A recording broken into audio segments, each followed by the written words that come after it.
All right, so this is a review of Good Boy, directed by Ben Leonberg. Just saw it yesterday. I believe that was yesterday. My memory's not great. I'm pretty sure that was yesterday. um, it's seemed interesting to me when I heard about it. It's a horror movie from the perspective of a dog, and it's starring an actual real dog. So in this, we have Indy, the dog in this movie. Uh, he's living with his owner, Todd, and Todd is clearly going through, some kind of illness or whatever.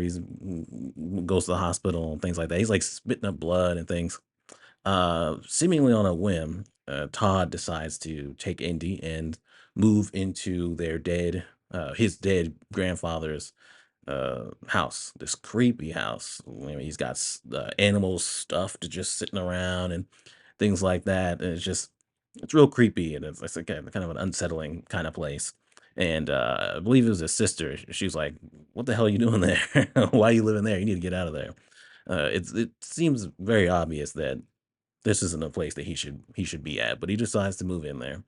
And the dog is seeing things, some like a shadowy figure going towards it. It's like, weird noises in the house and things like that. And the owner, Todd, gets progressively worse and worse with his sickness, but also just he seems like he's kind of losing it.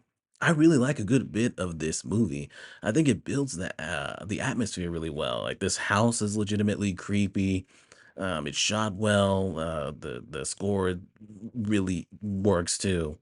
Um, I think that, I mean, just early on, there's just a point where you see the dog, and the dog's just on a couch with his owner, and just looking off in the corner because the dog sees some kind of shadowy figure or something. And you see the owner just hunched over, and the owner's Todd's face is just always shadowed out, and it's legitimately unsettling. Just that, like nothing's happening, but just that, knowing that something seems like it will happen. I mean, it's so good. I mean, it just all comes together filmmaking wise. And the thing that really works for this is that that dog is fantastic. Man, what they were able to do to make this dog emote, to make this dog legitimately seem afraid, is just it's fantastic. It's incredible. You get these dream sequences where, Indy's seeing certain things or getting grabbed or there's something reaching out for him and he wakes up scared. And, there's some scary stuff with there too, hearing random noises in the house and not really knowing what it is and being afraid to to see. But the thing that was really creepy to me was Todd, right? Like Todd, especially with the face being shadowed out and everything like that, Todd was really, really creeping me out watching this.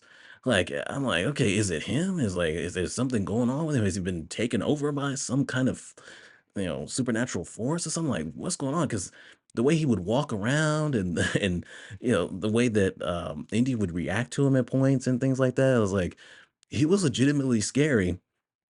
I remember there was a point where Indy heard something downstairs, goes down, and then just sees Todd just banging his head, just hitting his head against, I think it was against the door, against the wall or something, and to the point where he was bleeding. And it's like, what the hell's going on with this guy? I mean, you really concerned for him, but concerned that he might do something to Indy. As you just don't know what's going on.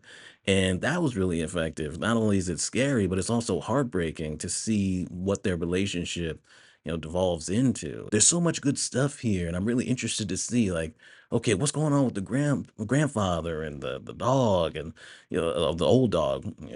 What are these visions for? This shadowy figure that's reaching out or that's walking up to the dog. Like, what's that about? And why is it just the sickness and impending death that's going on with the owner with Todd? Like, what's really going on here? And unfortunately, after after the movie ends, after I've already seen it, I still don't know. I don't know. The ending of this movie where it really ramps up and things are happening, it does kind of feel like things are just happening with no real purpose behind it. As much as I thought those things were effectively scary, these dream sequences and the dog seeing things, the dog legitimately seeming terrified, there still needs to be some kind of point to it. right? I still want to know why. And by the end of it, I don't feel like I did. I just feel like things were just happening. It's like, okay, I guess it's over then. And I was just really disappointed by the movie from that.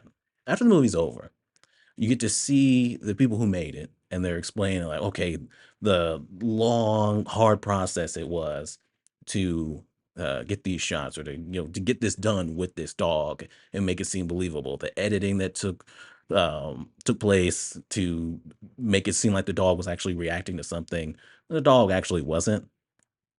Things like that. I mean, it is fantastic, being able to do this and make it so believable, right? From a filmmaking aspect, I mean, it's great. Uh, but it does feel like that got most of the focus. Maybe I'm just dumb. Maybe, other people who have praised this movie, maybe they understood what the point of it all was. But I didn't get it. I don't know what that ending was supposed to mean and what actually happened there. I really don't know. Yeah, it does feel like it's lacking story wise. So I'm gonna give it a good enough, and I want to give it higher because of how much I enjoyed it. Um, but I was left disappointed by the end. So anyway, good enough. That's good boy. Subscribe, and we're done.